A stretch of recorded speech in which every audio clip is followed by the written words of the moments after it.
whole lot to show for 6 months.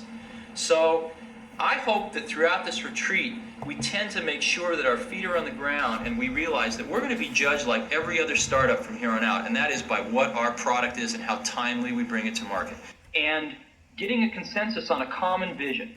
We wanted people that were insanely great at what they did, but we're not necessarily those seasoned professionals, but who had at the tips of their fingers and in their passion the latest understanding of where technology was and what we could do with that technology, and who wanted to bring that to lots of people. So the neatest thing that happens is when you get a core group of 10 great people, that it becomes self-policing as to who they let into that group. So I consider the most important job of someone like myself is recruiting. One of the things I've always found is that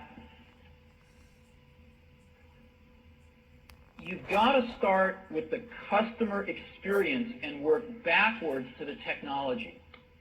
You can't start with the technology and try to figure out where you're going to try to sell it. And I've made this mistake probably more than anybody else in this room. And I've got the scar tissue to prove it. And I know that it's the case.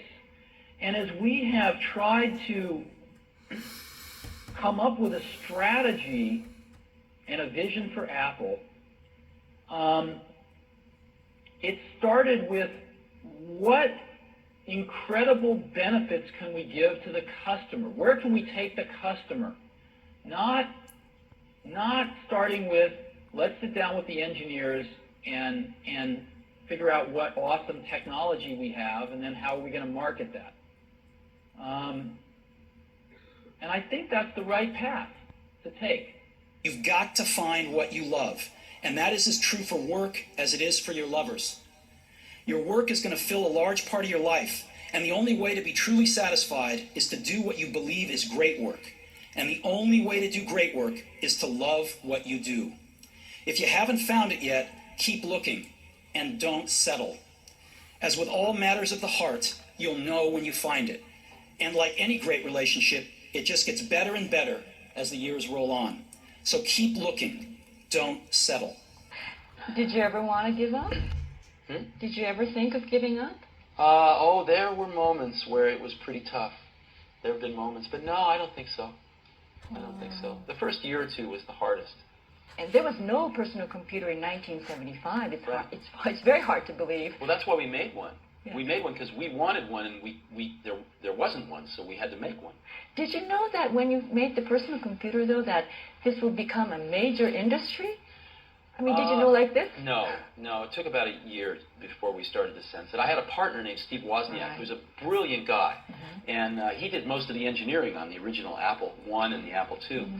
And after about a year, we showed it to we just made it for ourselves, and we showed it to our friends, and they all wanted one. And so we were busy making these computers by hand for our friends, and it was taking all of our life. All of our spare time. And so we decided we better manufacture 100 of these to get, so that we can not have to spend the rest of our lives making them for our friends. And that's how we got into this. We didn't think about starting a company. We were just doing it for ourselves, and then our friends, and then the circle got bigger and bigger and bigger. Now there's 25 million people. So you were having fun. Oh, yeah. We've always had fun doing this. So many young people are aspiring to become, startup venture, companies and emulate something like Apple for themselves. And sometimes people come to me and say, I want to start a company. And I say, why? They say, I want to make lots of money. I say, forget it. That's not a good enough reason. Most people that have started companies because they want to make lots of money, I haven't seen very many of those succeed. The ones that succeed are people that come, sometimes they don't even want to start a company, they just have an idea that they want to get out, expressed out into the world. And oftentimes they have to start a company because nobody else will listen to them. It's a company of 10,000 people. How do you permeate the message throughout all the employees? What do you say to them? Well, you permeate it by example, ultimately. And in other words, when something's not quite good enough, do you stop and make it better, or do you just ship it? And everybody watches to see how the senior management makes those decisions. And what we've tried to do is stop and make it great before we ship it. When we have problems, stop and fix them. And by example, you can say anything you want, but everybody watches very carefully when you're in a difficult situation, what decisions you make, what values you have.